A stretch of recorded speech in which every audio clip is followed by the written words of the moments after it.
অদ্রাব্য আমরা জাস্ট এখানে একটা সাসপেনশন মতোই নিয়ে নিচ্ছি। এর মধ্যে লেডের স্যাম্পেল এমনিতেই খুব বিষাক্ত হয়, তোমরা যখন কাজ করবে এগুলো নিয়ে খুব সাবধানে করবে।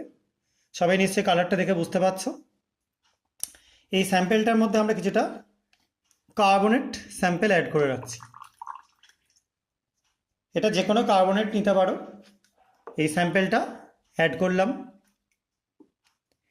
এবার এটার মধ্যে অ্যাড করে দিচ্ছি আমি কিছুটা ডাইলিউট HCl, হাইড্রোক্লোরিক অ্যাসিড।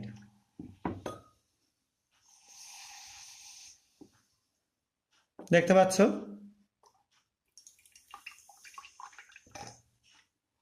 তো এখান থেকে কার্বন ডাইঅক্সাইড গ্যাসটা আস্তে আস্তে বেরিয়ে চলে যাচ্ছে এবং সলিউশনের কালারটা একটু লালচে হয়ে যাচ্ছে। দেখো আরও কিছুটা কার্বন ডাইঅক্সাইড বের করে দিলাম আমরা সলিউশনটা থেকে। এটা বেশিক্ষণ চলতে থাকলে আস্তে আস্তে পুরো সলিউশনটাই সাদাটে হয়ে যাবে PbCl2 তৈরির জন্য, আমরা যদি এটা আমাদের টার্গেট না। এবার আমরা এখানে একটা সলিউশন যোগ করে দিচ্ছি এর মধ্যে। সলিউশনটা যোগ করবার পর দেখো কি কালার হয়ে যাচ্ছে, দেখতে পাচ্ছ? যে কালারটা ছিল সেই কালারটা টোটালি ভ্যানিশ, একটা ঘোলাটে টাইপের টার্বিড কালার তৈরি হচ্ছে। এর মধ্যে আমি আবার কিছুটা অ্যাসিড অ্যাড করে দিচ্ছি।